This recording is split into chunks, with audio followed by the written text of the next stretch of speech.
Hello' বন্ধুসকল, আজি আমি এটা নতুন ভিডিঅ' লৈ আপোনালোকৰ মাজলৈ আহিছোঁ আৰু মই মোৰ ইউটিউব চেনেল এডুকেশ্যন ফৰ অললৈ সকলোকে স্বাগতম জনাইছোঁ।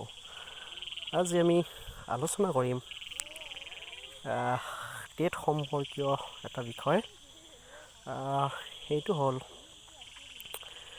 এইটো শিক্ষামন্ত্ৰীৰ তৰফৰ পৰা নিৰ্দেশ অহা বুলি আমি এই পেপাৰখনৰ জৰিয়তে গম পাইছোঁ, আৰু সেইটো হ'ল লকডাউনৰ মাজতে ৰাজ্যৰ প্ৰাথমিক বিদ্যালয়ত ৯,৬35জন শিক্ষকক নিযুক্তি দিয়াৰ প্ৰস্তুতি। আৰু এই বাতৰিটো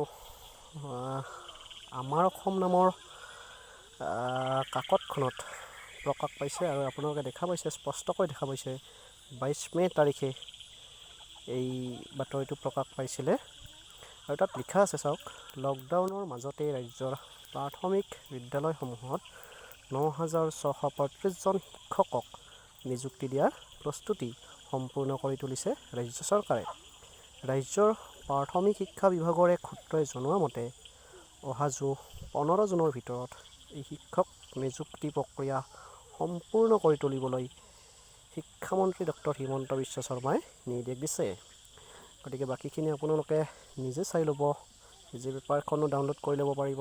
আমাৰ অসম 22 মে'।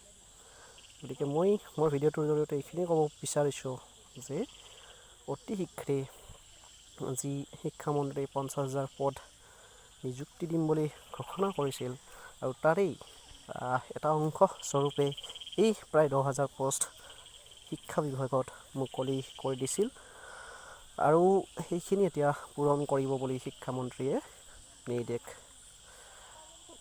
পূৰণ কৰিবলৈ নিৰ্দেশ দিছে। চ' আজিলৈ ভিডিঅ'টো ইমানেই।